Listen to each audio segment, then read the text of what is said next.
talk a bit and have some stuff to be talking about. And... Yeah, we should. What do you mean? What do you mean? What do you mean? What do you mean? I can't believe we're going over this. Yeah. What do you mean? What? Well, we were just saying, that conversation that we had earlier. Oh, yeah. I wrote down some topics of conversation from the news. If you want, let's start that way. No, I sort of relayed that to these guys separately, and then Tom had a good idea about instead of doing that thing where we say like, "How was your week?" and then talking about that as part of it, like kind of that could be what we roll into the podcast with. You know what I mean? So just over the black screen, just do the intro part with you. I like that. Kind of like what we're doing right now. All right. Okay, well, do you mind if I bring up a couple news stories from conversation that I wrote down? Please do. All right. So, for one, Mac DeMarco this week opened up a fanfic contest for his fans to write the best fan fiction. Mm-hmm. So he sent out through his fan page, and apparently there's like a fanzine for Mac DeMarco, and he sent out like this contest notification that he's having a contest for whoever can write the best fanfic. Yeah. And I don't understand that at all. Why even contests? Well, Give us your feedback for a chance to win $1,000 in gas bucks. Well, why Mac DeMarco fanfiction? Are people actually writing Mac DeMarco fanfiction? Do people write fanfiction about real people? I think they do. Yeah. Question. Yeah. They do now. There's a contest. Yeah, there's a contest. I think it's a good idea. I would Google it, but I don't know where I am. I think they said in the article that he has a history of sort of lampooning the idea of celebrity. Yeah. So I don't know if maybe that was supposed to be like a tongue-in-cheek thing that he was doing. It's gotta be. Someone, hey, who can write their best fan fiction about me? Everything he does is sort of tongue-in-cheek. It's like, I don't know. I saw him do a really funny thing on the red carpet was he at the Junos? Yeah, he interviewed my buddy Alicia Brillinger, actually. Yeah, he's trying to interview a bunch of people, but they don't know he's a celebrity? Yeah, some people are cool with it. They're like, yeah, okay, whatever. Then other people are just just ignoring him. Just be like, oh, who's that guy? I'm not talking to that guy. Yeah. I think that's how I would do it. That's how I'm going to do it. Yeah. Get famous like Riff Raff and pretend you don't know anybody. Wait, you enjoy doing bits? Cousin It over here? Who's Mac DeMarco? I actually don't know. What? Really? You guys don't know Mac DeMarco? Not really, no. He's like a Canadian indie superstar. Yeah. Oh, we have superstars? Well, Canadian indie superstar. I don't know. That's a little bit of an oxymoron. That's like a triple oxymoron. Yeah. One more item of news that I thought was interesting. Logan, the movie Logan. It's like the new XMen movie. Yeah, finally watched it. I haven't seen it yet, but apparently they're doing a theater release of a black and white version of the movie. Mad Max Fury Road is also getting a black and white release, and they did that with The Walking Dead a couple years ago, where they re-released the first season all in black and white. Yeah. Is it is this a trend you're interested in at all? In seeing these movies in black and white?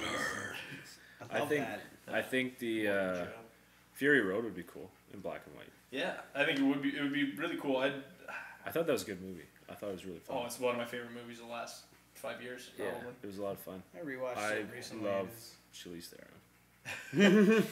I love her. She takes on the most ballsy roles and just owns it.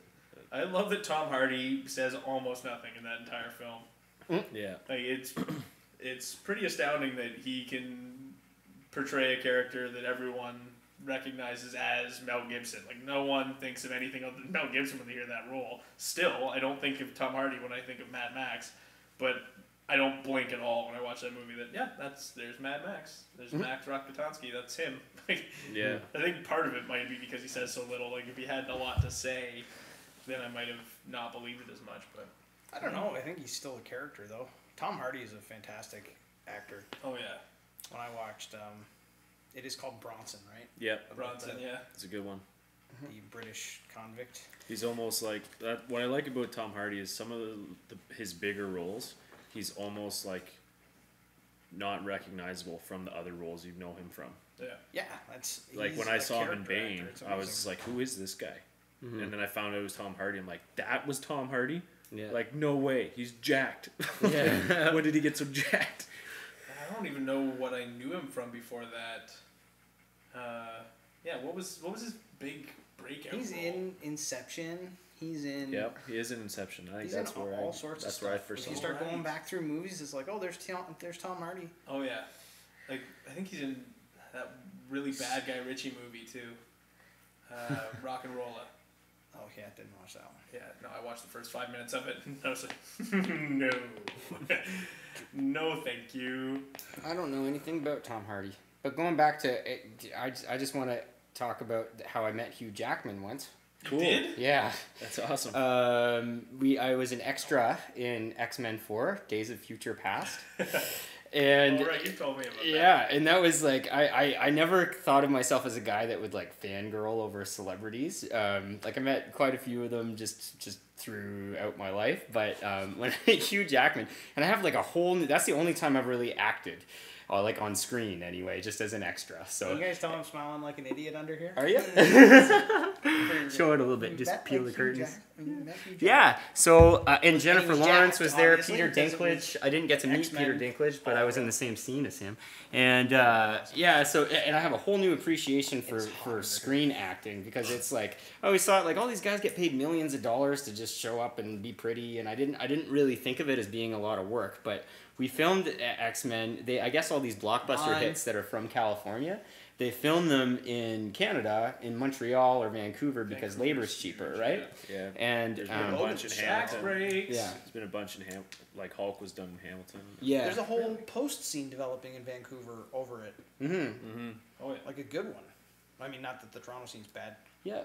No. And it was I just have a whole new appreciation for it. So we had a shuttle bus and there was like thousands of us in this scene, and it was like 3 full days of shooting, and you know how they have all those what do you call them, seed containers that the trains carry? Yep. They had like a big oval, like a stadium of these things, and it was all green screened all the way around, lots of like cameras on booms. And then the scene that we were in was Richard Nixon was doing his address, and then I don't know if you were familiar with that movie, but they were about to release these big robots to go battle the X-Men, right? So Richard Nixon gives his speech, and our job as extras was the director would say, okay, and now everybody look up and ooh and on. There'd be a big green screen going across up here, and that was supposed to be the robot flying above. We were cheering and clapping. We'd go ooh ah, and like watching this robot, this green screen, and then the director would go bang, bang, bang, bang, bang, bang, bang, and we'd go ah, and we'd have to like start pushing each other and flipping chairs and running out of the way because that's the part where the robots like turn on the government and like start shooting at everybody and stuff. We had to do this scene like if they go box and balls, that means like reset, do it again, and it was this like 20-second scene that we had to do over and over and over and over, box and balls, and it was just exhausting. Like it was like one of the hardest jobs I probably ever did, acting as an extra. Yeah. And like but then Hugh Jackman comes on screen and he's like larger than life. You see all these extras all have like this their claim to fame, like, oh, I was in a chicken soup commercial, you know. Don't you remember that chicken soup? I was the one that said, chicken. They all have their little claims to fame. All these extras think they're very famous. But then as soon as Hugh Jackman comes out, everyone's like, oh my God, it's Hugh Jackman. Oh my God. And what's his name? Brian, the director, I can't even remember his name. Brian Singer had to keep like giving people shit for like, for just not paying attention, just trying to like stare at Hugh Jackman the whole time, right? But, that's hilarious. Yeah. I probably would be too, though. I'd be like, there's the funniest. I'm sorry, I'm like taking a long time with this story, but it was by the third day. It was so hot. We were all like just exhausted from all the shooting, and this was sort of the audiences. This was our time to shine as extras because the camera was gonna pan across everybody in the audience as we were going, ooh ah, and it just got a good audience shot. And we were all so tired. He gave us direct instructions that we were not to look at the camera even though it was in front of our faces. We were supposed to be staring up at this green screen and clapping. And so the camera's like panning around and it like started out real strong and then everyone's doing what they're supposed to, and then the very point where the camera's supposed to stop, pivot, and then do an aerial view, like a bird's eye view, panning, and then there was this little old Chinese lady.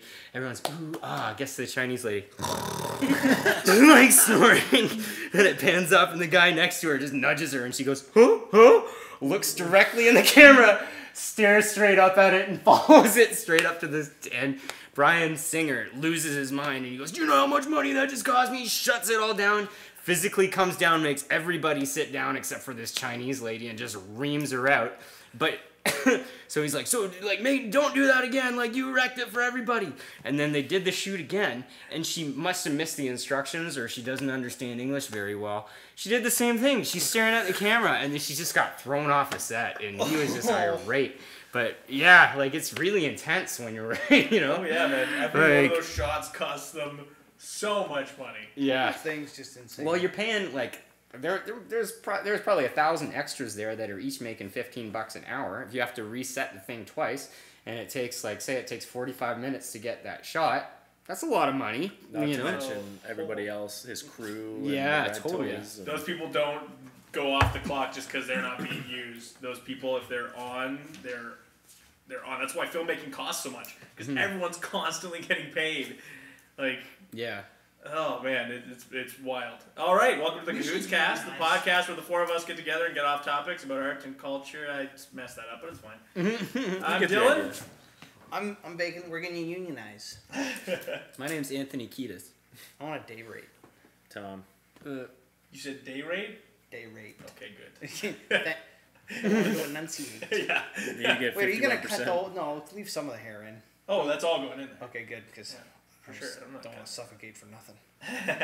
That could be our opening, just your hair, and then as you part your hair, that could be us. That could be like the grand reveal curtains, right? Turns into like a David Lynch film. As much as I know we don't want to talk about this topic too much, and I'll call it romantic interference instead of its more lowbrow term. But my roommate was causing me quite a bit of romantic interference on the weekend at a party that we all attended by explaining to some women that I barely knew that due to the length of my hair, there was a great chance that I would ingest it, and that at any point it would be coming back out of me in my stool. and he's telling these women that we both just met this in great detail about how, like, oh yeah, you got to think about, like, he's swallowing his hair all the time.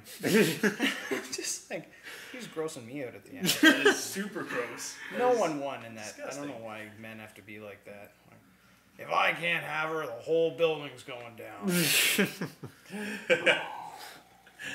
So, what is new? Actually, let's skip that today. Who wants to do the first topic? Can I start? Yeah. Okay. By all means. I'll get all my talking, rambling out of the way at the beginning. I want to do these hypothetical questions. I think that's going to be my shtick. So, not unlike the movie Stranger Than Fiction, starring Will Ferrell. Say that you get a book, and you start reading this book, and it's your life. That's everything that you've experienced, all the highlights in your life. Up to this point, now you're at like chapter 4, say, okay? And you're at present day. This is what I did, this is what I'm doing currently. I'm reading this book. Do you keep reading the book, though?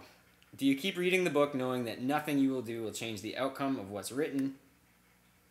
You're just going to read about what's going to happen for the rest of your life. There's words already on the page? There's words on the page. This is a document of your life. You reach the part where you're the present. Do you keep reading to know about your future? Well, I'm with Tom. Aren't you just trapped in the room now forever reading? You are reading the book. You are reading the book. Okay. Didn't really consider that. But I mean, Well, I get what you're saying, yeah. and It's gotta be point But it's going to tell you. Yeah. It's telling you the future. It's Yeah, telling I you know. without a doubt. This is going to be your personal future. This is what's going to happen in your Depends life. how Do you much want of to the know? book's left. Is it like a hagiographic description of my life? Like, is it like a biopic? Like, it's not exactly how my life happened. Is it like romanticized in any way, or is No, it like? it's just like Then it's I like don't think I'd have made it to this point. If it's like, here's what actually happened in your life, I'd make it like 10 pages and be like, whew, I haven't done a whole lot. I need to get boring. Yeah. I forgot to format that card. All of these are up for grabs? Yeah. As long as you got these two cameras, we're good. No, it's like journalistic. It's like yeah. Yeah, I can format anything. I think I don't know. That's like, do I want to be a smoker? No, but I keep smoking. Like, I feel like once I start reading it, I don't know that I'd be able to stop myself, even though I don't want to. I think I probably would cheat a little bit. Just read the last page. What interests me the most is like how much of the book is left. Yeah. If I'm on like chapter 4, let's say we use that, right? Is that this much of this big of a book, or is it this much of this big of a book? I guess that would depend. Right. So Just looking at the well, that's size what of the I mean. book would tell you how long if there's a bunch Sort of. left, Yeah. then I might do a quick flip, and then I'd probably see something I don't like, and I'd be like, yeah, it's going in the fire. Right into the fire. I don't want to see any more of that. Well, that's the thing. You're going to see lots of terrible things if you keep reading. Like, you're going to know exactly when your loved ones die. You're going to know when you die.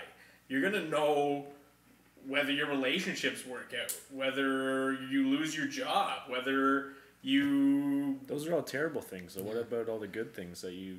But the thing couldn't is, even foresee absolutely, happening? there's going to be tons of stuff, but what benefit do you get from reading the good stuff? I think you don't Yeah, get... then it wouldn't be enjoyable when you get there. I right? think the whole thing is a non-enjoyable experience. Oh, Yeah. yeah, that's exactly it. Like, I Yeah. think the bad stuff is the part that you're going to be you're going to potentially benefit from, but you're not going to want to read that stuff. Well, how are you even going to benefit? Because you can't change any of it. But you can mentally prepare hypothetically, right? Like, you could go, like, I only have one more year with my loved one. Yeah. Too bad I'm not going to do anything about it because the book says I don't do anything. Yeah. Oh, jeez, that's... It's a depressing But situation. you'd want to know. You'd want to know, but then once you knew, that would ruin the rest of your life. There'd be no especially excitement. since that means you are essentially fracturing your own personality, where you're like, I know it's gonna happen, but I Yeah. don't care because I can't care because in the book it says I don't know. So Yeah. you're fractured into this like torture where part of your brain is just always screaming at you to change what you're doing, Yeah. and the other part is like, nope. Just keep living like I do. I'm gonna go take a really long poop. Could be spending time on the treadmill. Avoid that heart attack I'm gonna have in 3 years. Yeah, I exactly. forgot to turn. So we went from talking about time travel to talking about Stools. existential depression. Yeah. You guys were describing my Sunday. Well, it's not really time travel per it? se. It's Sure, it is. If It you kind know, of is, yeah. if you know what's. Because you're seeing into the future Thank by you, reading Dylan, the book. sorry. No problem. Because it's directly, it Yeah, is I directly guess the so. future, right? It I is guess the so. future. What would you most want to know if you were gonna read ahead, or if you could just skip to one part? What would you like to read? The only thing I really would care is just if when I die, I'm happy and my immediate family's happy.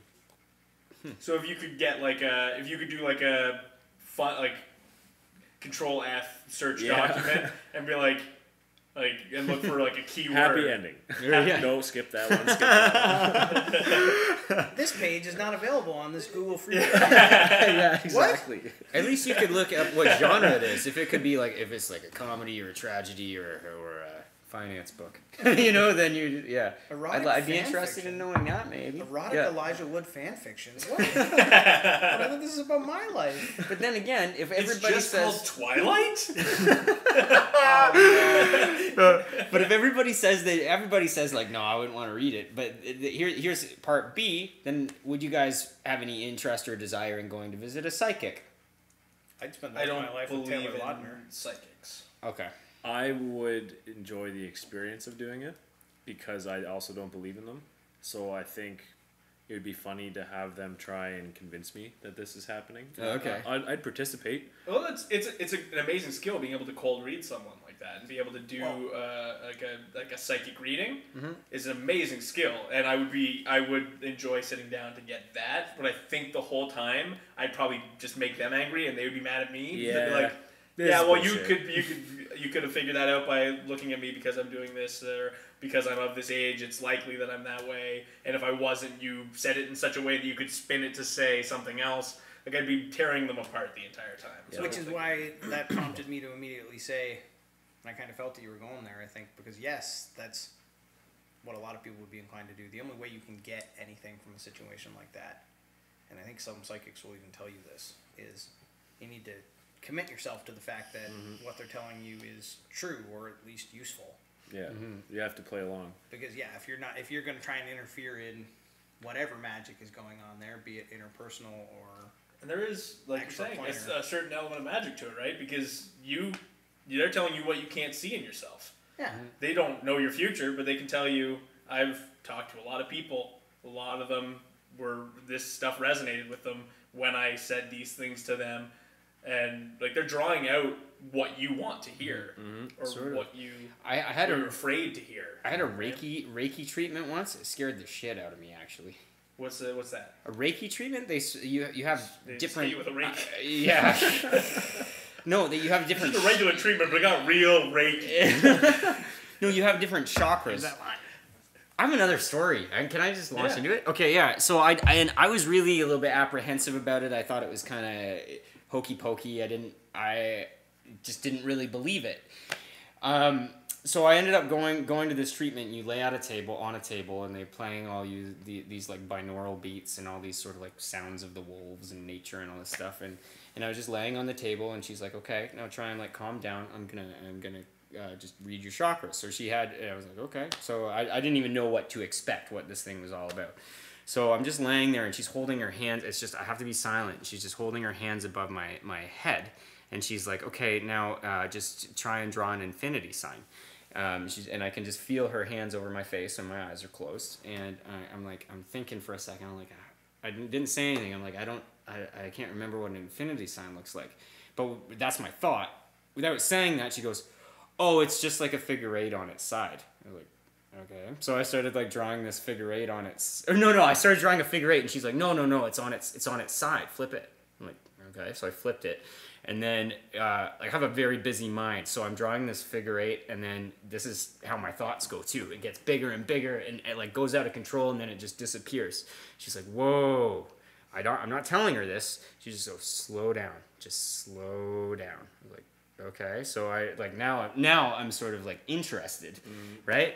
I haven't spoken a word, and then this process goes on for about an hour, and then she holds her hands above my chest, and then above my junk, and then like all these different spots in my body. I don't know where all the chakras are, but then at the end of it, she said, "Wow, that was really intense for me." She said, usually people come out of this experience feeling like relieved and a sense of weights lifted off of them, and she said to me, "Now, I know you're not Jewish, but I kept just getting this recurring theme of Judaism being like a main point of conflict in your life, and that there's no resolve."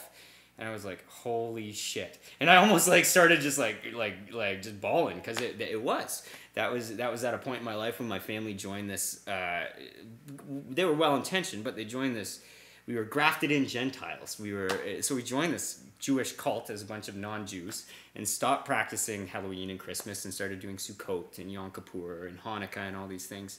And then there was so much like conflict, because that's not how we were raised as kids, that it ended up just sort of blowing our family apart for several years. And at that point in my life, when I had this Reiki treatment, it was ruining me. I hadn't come to grips with it.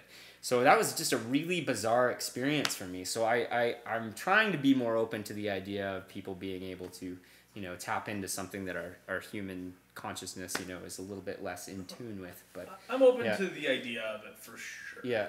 I just don't believe it. Yeah. I don't know if that makes sense. You haven't had the opportunity to experience it yet, right? Because even experiencing it, I don't trust my own senses. If I experienced it, I would still not believe it. I would need to examine it and have an outside perspective, some third party come in and be like, "Listen, like here's my objective point of view on what happened here, and here's I need to have someone be able to read it, or for me to personally be able to put some sort of explanation to it. Nothing to me is unexplainable. I don't believe that anything could potentially be unexplainable. It goes against my belief of the world." But you have your belief of the world, and you have your little paradigm that you're shoved into, and it's based on it's these epochs that have created the world that you were born into, and we have this it's sanctimonious, right?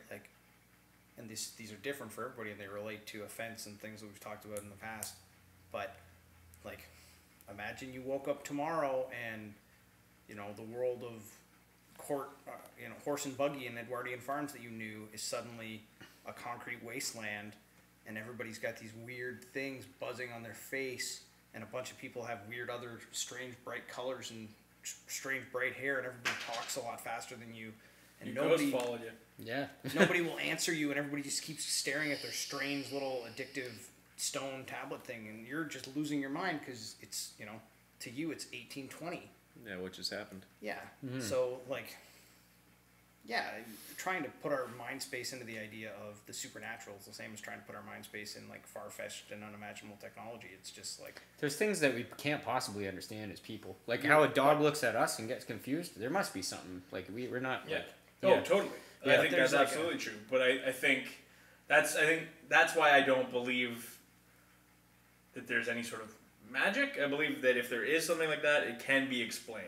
I don't think there's any chance if we can look at the world and figure out the Big Bang, and we can figure out string theory. Not me personally, but some people. well, But it's those like, aren't have we figured out. figured Those are both things theories. out? Are those- Big Their Bang theory. theory is string based theory. on a lot of evidence, though. Yeah. Yeah, but I still think with the supernatural, I think there probably was at one time a considerable amount of evidence that if we had the structures in place for science that we do now, we might have been able to capture some of that and document it, or it was documented and it doesn't suit the powers that be to allow that kind of power to. But then what's changed?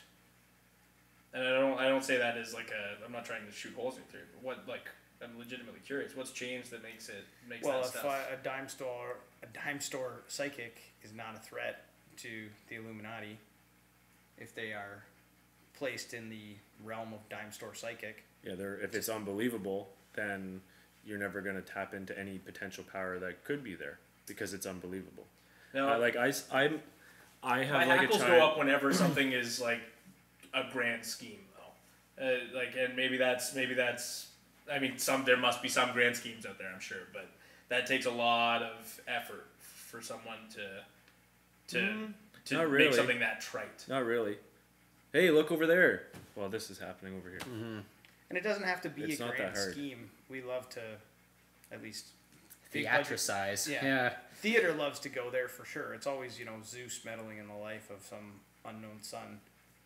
But it could be something as mundane as the whole Edison and Tesla thing, right? Like, common knowledge is what the loudest voice and the most popular opinion makes it.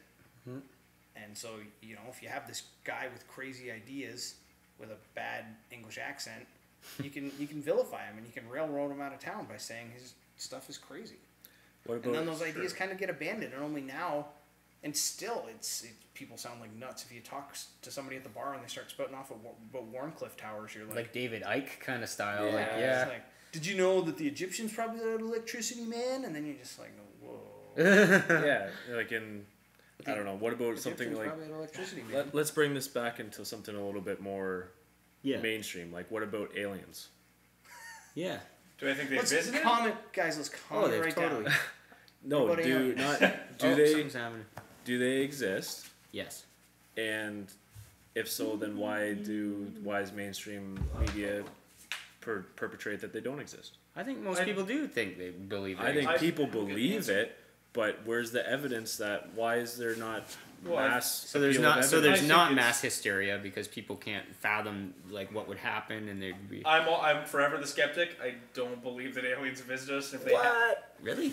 I'm not even saying that they visit us, just that they exist. oh yeah, 100%. I don't know that there's any way gotta that be we could something possibly out have there. evidence of that yet, though. I've Our seen technology- UFOs. I'm with Hawking. We For got to sure. stop advertising the fact But I that mean- we're here. Yeah. Like, The thing Stephen is, Hawking a says, UFO just like, isn't stop necessarily telling aliens. everybody. Yeah. Like, we got this pristine. Sorry, I'm talking over you, Tom. That's okay. I just like the most reasonable and likely explanation for an unidentified flying object is a top secret flying object, not a visitor from outer space. So what if the top secret That's flying not object? possible. What if the top secret flying object is a visitor from outer space? Then I need proof. Hmm. For me, I'm always going to go to what is most explainable. Well, we could really poke a lot of holes in your theory here, Dylan, about proof. Because if you need to see it, then maybe your senses have been messed Again. with. You're Yeah, seeing yeah, something yeah. wrong. Again. Staring at this table, and I want to go all Bertrand Russell. but Again, you though, can't even what trust is your the- senses. Again, what is the most likely explanation? That my senses have been tampered with, or that they just aren't there? We are in the Matrix. What's a more likely that on planet Earth is the only planet that supports life out of this No. vast universe? No, he's just of saying that- I'm unexplored just saying I space. don't believe that Like- there's a good chance that any other spacefaring civilization exists that could reach us this quickly, knowing what we know about like speed travel. They These would've guys taken know our that's dinosaur we bones and women by now. we look at aliens the same way that maybe dogs look at people. Maybe to bring it back to that point too. You know, That's like true. maybe we just can't comprehend it, so it's easier for us to say like, I don't find exist. that a very interesting theory, but again, there's no way to prove that theory. That's the problem. My concern with the idea that we're being visited by aliens constantly is not that I don't think it's possible that it's happened. I think it's very possible. I just don't think that it's as likely as the idea that we haven't been visited. I mean, for one, we don't have any, like, looking at the universe the way we have. That being said, we can only really see out of our universe up and down out of the Milky Way. We can't see through the Milky Way, so there's lots of shit we can't see. But what we can see, we don't see a Dyson sphere, as far as we can tell, like a sun being harnessed for its energy, which is probably the only way that you could travel across Based on our galaxies. physics. Based on our understanding. Based on our yeah. understanding of physics, but Yeah. physics is like Again, it's all these constructs that we create to put rules so that we can all interact and communicate properly. Those constructs are a way of describing things that are observable across the known universe. So I mean, those constructs aren't concrete things that exist necessarily across the board, but the things we're observing do, hypothetically. You're pretty logical for artsy fartsy, dude. You know what? I'm gonna use this to bust into my topic if that's alright. Yes. I need to stop this.